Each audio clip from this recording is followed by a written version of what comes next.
We are just days away now from one of the biggest Apple events of the year. iOS 27 just leaked in a couple of major ways, and we've got a lot to talk about because the changes Apple's doing this year, are they actually gonna happen? So let me break down everything we now know, all of the wild last minute leaks, give a big thanks to Zapier for sponsoring this video. But first, I've gotta start with a big problem Apple is now facing, specifically with the Apple Watch.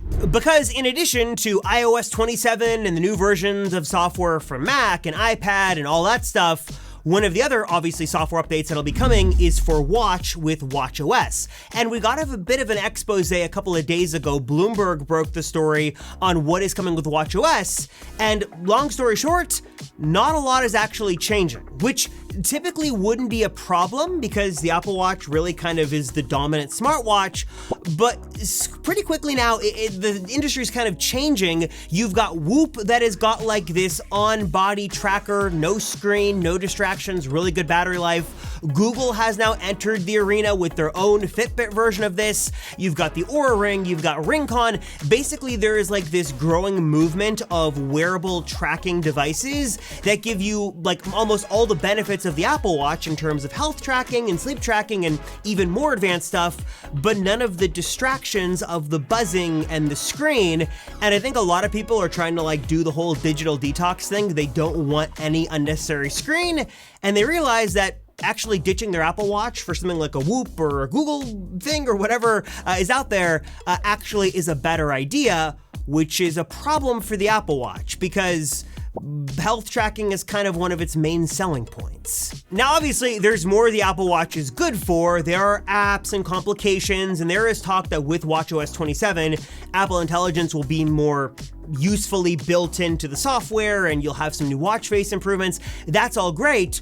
But when the biggest feature of the Apple Watch one year is like a wrist flick, safe to say Apple kind of is getting a little comfortable with their position, and a lack of any real updates is going to be a big problem. So there's kind of now this growing movement of people going away from smartwatches, and the Apple Watch, which while it was a default pick for a while, maybe isn't what it seemed. Gonna be interesting to see if Apple can pull any rabbits out of a hat with the software and make the Apple Watch really, really compelling, because now Google is hot on their heels, finally, to kind of try to dethrone them in a really interesting way. All right, moving on to software. Of course, the star of the show this year is once again going to be Apple Intelligence with iOS 27. I guess, what is it, third time's a charm maybe this year? Spoiler alert, setting multiple timers isn't exactly an intelligent feature in 2026. We've got some pretty incredible AI tools and resources outside of Apple. And if you're looking for a way to make those AI tools work exactly how you want it to, actually work for you, well, you're in luck because this video sponsor Zapier is here to help you do just that. Now, most people probably know of Zapier as this amazing no-code platform, but if you haven't heard of it, think of it like this amazing kind of infrastructure that is connecting like 9,000 different apps all into kind of one place. One of the cool things about Zapier is their MCP support, and this is where things get fun because you can actually hook in real-world apps you use every day like Notion and Slack and Gmail and Calendar, and then hook those into your favorite AI tools like Claude or ChatGPT or whatever, and then you can really start to make some magic happen and get things actually working for you. In fact, let me give you two quick examples that have changed my world. One of them is parsing out the source of different links and format them and properly give them credit in our videos and in our video description. So now, instead of spending like 15 minutes opening links, copying, pasting, formatting, I can literally just say in Claude, format tag links.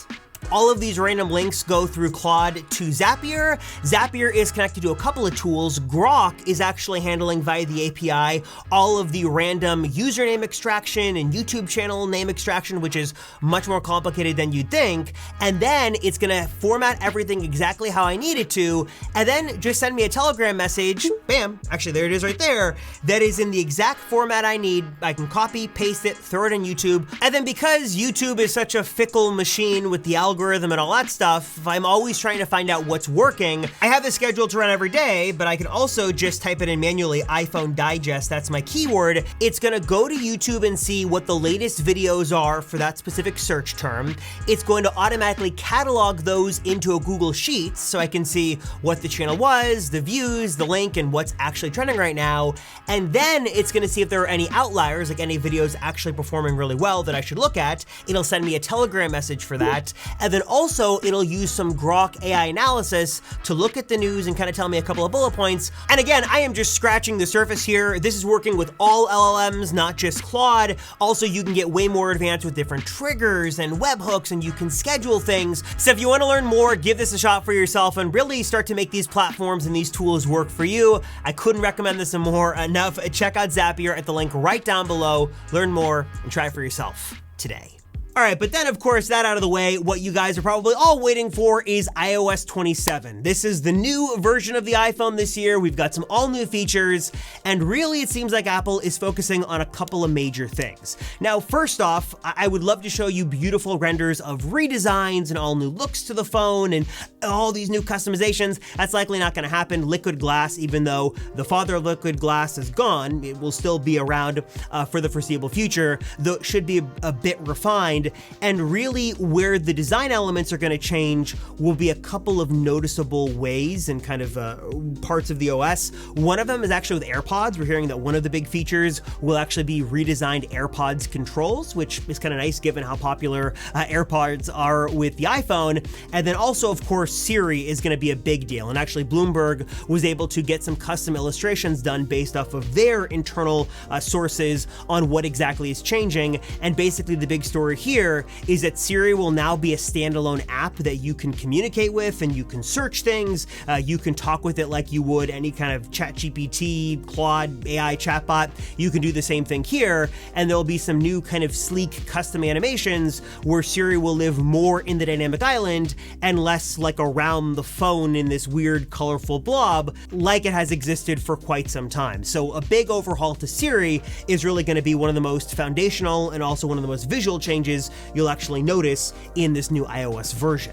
Now stop me if you've heard this next part before, but Apple Intelligence will be a huge breakthrough thing for iOS 27. We're hearing that Apple is once again gonna pitch this thing as the future of software and the future of the iPhone, and we're hearing they're putting Apple Intelligence in way more parts of the phone. So now in the camera app, you'll actually now have intelligent AI features for better photo taking, and there might even be some new photo editing tools built in that are powered by Apple Intelligence. Of course, you should now be able to swap out the brain for Apple Intelligence with your own AI chatbot of choice, so you'll no longer be limited to the slow and stupid and unreliable Siri, which also should be getting some refinements that we should see. And basically it's going to be all about Apple Intelligence, how it's going to allow iOS to be more customizable.